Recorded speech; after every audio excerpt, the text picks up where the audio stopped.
Because there's only one fight left, just one, and that's for the fight for the black mind, and we are losing. We are losing.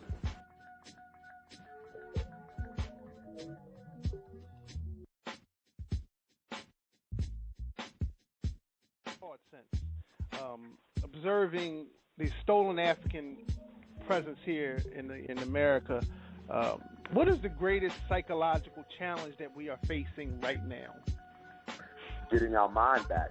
When we talk about Africans being stolen from the continent, when we talk about the theft of African resources under the soil, which even goes on today, I don't know if you guys heard, but not too long ago down in South Africa, a group of brothers went on strike because they were being underpaid in the diamond mines. And working in the mines is extremely dangerous, not to mention toxic for one's health. So the brothers went on strike for better working conditions, better pay, better insurance.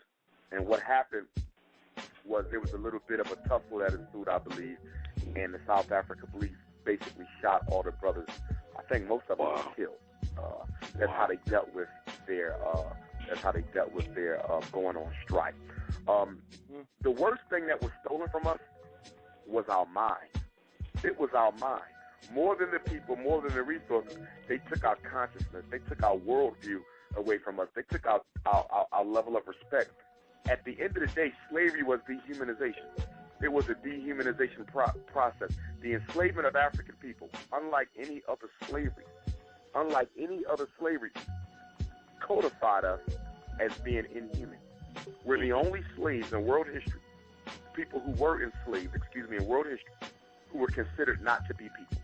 That's very, very important, and it's something that we got to understand, because the behavior you see from us today, the way we act and treat ourselves, largely comes from the dehumanizing aspect of that slavery. But to answer the question, the greatest thing that they took was our mindset, our consciousness.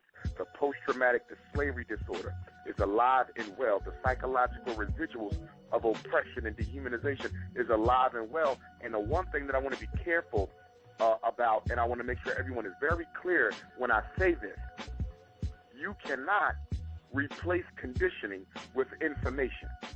I want to be very clear about that, because I'm seeing a lot of African people deal with the post-traumatic slavery disorder by studying their history. You're studying your history because you need to remember that. That's part of finding out who you are. But on top of knowing your history, you will still think, act, and feel like a slave if you don't uncondition the mind. And you don't uncondition the mind with reading. You don't uncondition the mind with lectures. Okay, you can raise the consciousness with that. But to uncondition, you must recondition, which basically means if we want to change the way that African people are thinking, we're going to have to put them through an entire psychological rehabilitation process. That's going to be difficult to do because we don't have any institutions, nor do we control any.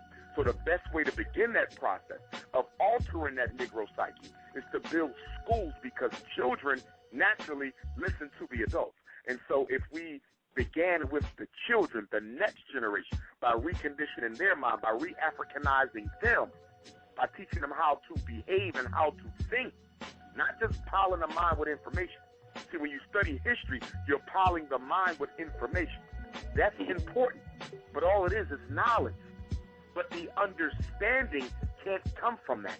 The understanding has to come from changing the way that the person thinks. Only giving them more information to think about is never enough. We have to re-engineer the mind itself.